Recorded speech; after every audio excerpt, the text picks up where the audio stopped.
ఇప్పుడు మనం క్యూసీసీ కాయిన్ని ఎక్స్చేంజ్లో ఎలా లాంచ్ చేస్తాం, చాలా ఇంపార్టెంట్.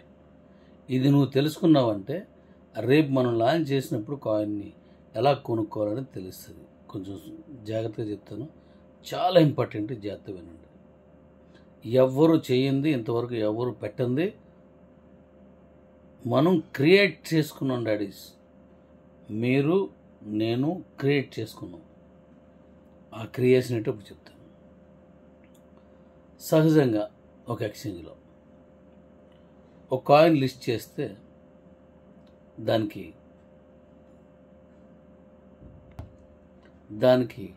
లిక్విడిటీ పెడతారు, అంటే డబ్బు పెట్టాలి. మరి క్రిప్టో కరెన్సీలో డైరెక్ట్గా ఏఎన్ఆర్ కానీ, డాలర్ కానీ, చైనా క్యాష్ కానీ, రష్యా క్యాష్ కానీ అవదు, క్రిప్టో కరెన్సీయే పెట్టాలి. అది యుఎస్డిటీ కావచ్చు, ఐఎస్డిటీ కావచ్చు, మెటామాస్క్ లాంటి ఇట్లా చాలా ఉన్నాయి. ఇంకా అందులో ఏదైనా పెట్టుకోవచ్చు. ఆ క్యాష్కి పెడతారు. అది ఇప్పుడు ఎలా పెడతారంటే, మీకు ఒక చిన్న విషయం చెప్తాను, జరిగిన విషయం. మనం లాస్ట్ టైం కేబీసీని లిస్ట్ చేసాం.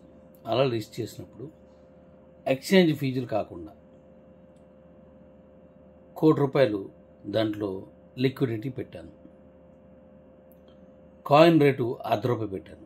అంటే ఎన్ని కాయిన్స్ వస్తాయి? 2 కోట్ల కాయిన్స్ వస్తాయి. ఆ 2 కోట్ల కాయిన్స్ కూడా అందులో పెట్టాను.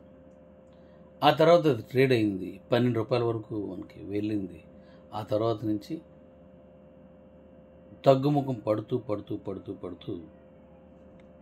పైసల వరకు కూడా ఒక దశలో వెళ్ళిపోయింది. ఇంకా కిందకి వెళ్ళినట్టుంది. మళ్ళీ అక్కడి నుంచి లేచి ఇప్పుడు రూపాయి చిల్లరకి ఇక్కడికి వెళ్ళింది. ఇన్నేళ్ళ తర్వాత మళ్ళీ అంటే మనం లిక్విడిటీ పెట్టిన దానికంటే తక్కువ రేటుకి వెళ్ళిపోయింది.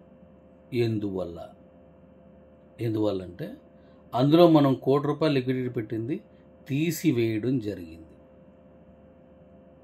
దాని వివరాల్లోకి మనకు అవసరం లేదు, కాన్సెప్టే కావాలి మనకి.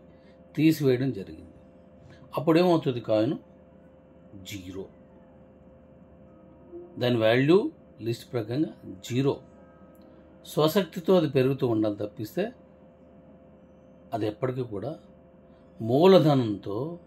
మూలధనంతో నిలబడి ఉండేటువంటి ఒక బలమైన కాయిన్గా ఏ కాయిన్ మారదు, లిక్విడిటీ లేకపోతే. మరి ఈ 2 కోట్ల కాయిన్స్లోనూ నేను సుమారుగా 84 లక్షల కాయిన్స్ అప్పుడు మనం అమ్మడం జరిగింది. ఆ 84 లక్షల కాయిన్స్ కూడా వచ్చిన డబ్బులన్నీ కూడా లిక్విడిటీ దాటు పాటు తీసివేయడం జరిగింది. అంటే జీరో. అప్పుడు ఆ కాయిన్ విలువ, ట్రేడింగ్ విలువ ఉంటుంది తెప్పిస్తే దానికంటూ ఒక విలువ ఉండదు. సో ఓకే, అవి మనం ఇబ్బంది పడ్డాం కాబట్టి, తప్పు నాదే కావచ్చు, ఏదైనా కావచ్చు. నేను ఆ మూలల్లోకి వెళ్ళడం నేను ఇప్పుడు నా ప్లాన్ అది కాదు. నెక్స్ట్ మనం జనవరి 1 అనుకుంటాను 2022లో మనం కాయిన్ రిలీజ్ చేసాం. అప్పుడు 4-5 గంటల్లో 35,000 వరకు వెళ్ళింది. ఎంత? 35,000 వరకు. అప్పుడు ఈ కాయిన్ ఎవరైతే క్రియేట్ చేశారో ఆ రోజు రేటు పెరుగుతుంటే ఆ కాయిన్ నాకు తెలియకుండా కాయిన్స్ అమ్మడం మొదలెట్టారు, అమ్మేస్తున్నారు కాయిన్స్. మనమేమో ఒక ఆశయంతో ఒక అద్భుతాన్ని చూసి మనం కొనుక్కెళ్ళిపోతే వాళ్ళు అమ్మేస్తున్నారు. ఎందుకు? నాకు క్రిప్టో మీద అవగాహన లేదు ఆ రోజు. అందుకు దాని అవసరం లేదు. వాళ్ళు బస్సు మీద ప్రయాణం చేయాలంటే నువ్వు డ్రైవర్ అవసరం లేదు, బస్సు మెకానిక్ కూడా నువ్వు అవసరం లేదు. టికెట్ కొనుక్కునేది ఉంటే మనకు అయిపోద్ది. ఏదైనా అంతే. ఇప్పుడు యూట్యూబ్ వాడాలంటే ఆ యూట్యూబ్ని తయారు చేయడం నీకు రావసరం లేదు, దాన్ని వాడడం వస్తే చాలు. దాంతో నువ్వు ఏం చేయాలి అని చేయొచ్చు. వాట్సాప్ కూడా అంతే. మరి అలాంటప్పుడు నాకు ఆ వర్క్ తెలుసుకోవాల్సిన అవసరం లేదు ఆ రోజు. ఆ తర్వాత నష్టపోయిన తర్వాత అప్పుడు కూడా నేను ₹1,00,000 పోయింది నాకు. అప్పుడు కూడా ఆ తర్వాత నేను అప్పుడు రిలీజ్ చేయలేకపోయాను. ఎందుకంటే సిచ్యువేషన్ మన చేతిలో లేదు. మింటాప్స్ని ఉంచారు, కాయిన్స్ అన్నీ వాళ్ళు ఎన్ని కావాలంటే తయారు చేస్తున్నారు. ఈ విషయం నాకు తెలియలేదు, కానీ అమ్ముతున్నానని తెలిసింది. అందుకే బంద్ ఆపేశాను. ఆ తర్వాత మళ్ళీ స్టార్ట్ చేయడానికి కేబీసీ వచ్చే వరకు చాలా టైం పట్టింది. కేబీసీ స్టార్ట్ చేసాం. మనం అనుకునే స్థాయిలో, మనం అనుకునే రూట్లో మీకు న్యాయం చేసే పరిస్థితి నాకు లేకపోవడం వల్ల దాన్ని అలా ఉంచేసి ఇప్పుడు దాన్ని స్వాపింగ్కి ఇస్తాం.